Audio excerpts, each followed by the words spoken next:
We now have dash camera video from Uber showing the moments leading up to an 81-year-old man shooting and killing a driver.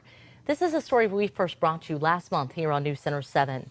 William Brock faces murder charges. He claims he shot the woman in self-defense.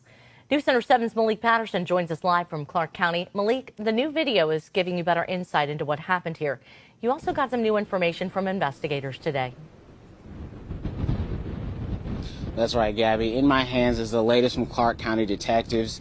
In it breaks down what exactly they gathered here from this home in South Charleston, Clifton Road, plus the new dash cam video. But I have to warn you, we took out some of those parts of the video out of respects for the victim.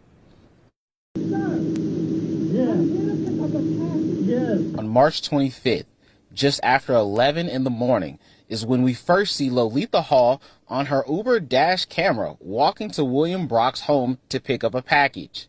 According to the incident report, this is after she sat in the driveway for 25 minutes trying to figure out where the front door is located. It was around 11:19 is when you first see Hall and William Brock first come into the dash camera together. Hall is holding her phone and glasses in her left hand, and Brock has his gun pointed at her. We cannot make out what he told her, but we hear Hall saying, "Stop. Stop. I'll call 911. The loud boom you hear is Hall opening her car door. Brock then tells Hall she is not going home. No, you're not leaving. Just 3 seconds later, Brock opened fires and shoots Hall in her left leg. We cannot air the rest of the audio, but Brock chases Hall around her car and shoots her 2 more times. Coming up at 6, we will revisit what the suspect had to say and why he felt fearful for his life before this altercation happened. In South Charleston, Malik Patterson, News Center 7. Yo, it's good. And this video right here, I've been meaning to talk about it for like over a week now, because it seems like it, because this shit is totally egregious to me, and it happened in the real hot spot of the country right now. Charleston, White, South Carolina. Fuck that nigga, I'm talking about Charleston is South Carolina, correct? If I'm wrong, correct me whether that's something. Charleston, I believe it's South Carolina. South Carolina has been a hot spot. You know, that is one of the home of a lot of slave plantations that they still have up. But this video right here led me to think so. I'm like, is Uber about to be is rideshare about to be a armed job now? I think they're on their way to being an armed job, because when I see this video, I feel like that's what this lady needs. I feel like she needed to be armed, because older black women, everybody deserves a way to make a living. So this older black lady, she's an Uber driver. Her life is on the line every trip that she makes. She probably done made like 6,000 trips in the last 2 months. And Uber is such a non-safe interaction. It's really ride share is so much based upon people's feelings. That does show that the world does have get the business done mind frame first for the most part. But when you see these crimes like this happen, you know that maggots like this got to be washed out. You're a bad seed.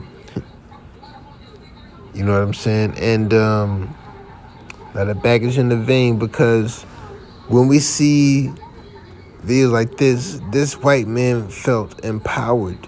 He felt empowered by the fact that he had it was like the opposite of driving Miss Daisy. An older black lady driving a older white man. The older white man, still stuck in 1955, believed that he had just power over this white woman now with the gun. This video represents a lot, because that gun is the power of white supremacy. They had no power without guns. And they came to how you think they got people to get on that ship or something, or a slave trade to happen, or the reason why slave just wouldn't stomp, a plantation just wouldn't stomp out the white boys and leave because they used guns, and people were scared of guns back then. But this video is very egregious. We hope that this white man gets whatever time you're trying to give Brian Nichols, give him 99 years plus and the death penalty. You know what I'm saying?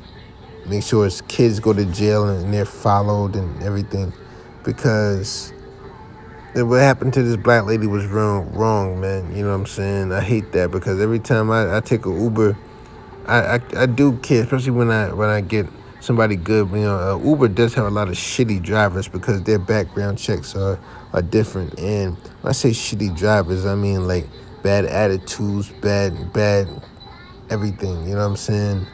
But for the most part, they do their job, and we appreciate all those people that provide a service. You know what I'm saying? That know that it's a service that's being provided. So, because it's like third-party money being handled. It's not like a taxi cab where you give the money to the driver and they drive you somewhere. So they have to listen to you. With rideshare, it's third-party money that we're talking about. But with videos like this, I believe that Uber is on their way to being an armed job, because this shit isn't going to continue. This shit can't continue. If they want revenge, if somebody anywhere in the world wanted revenge for this video, they could do it right now. They could just keep ordering Uber till they get a white driver that pisses them off, and don't even have to piss, just till they get a white driver and go kill him. Do you want that? It could go that way. Do you want that? And I'm trying to, because Uber is on their way to being an armed job. Rideshare, period, is on their way to being an armed job. Uber. I don't know about Lyft. But I'm gonna go and get out of here though, man. I'm out.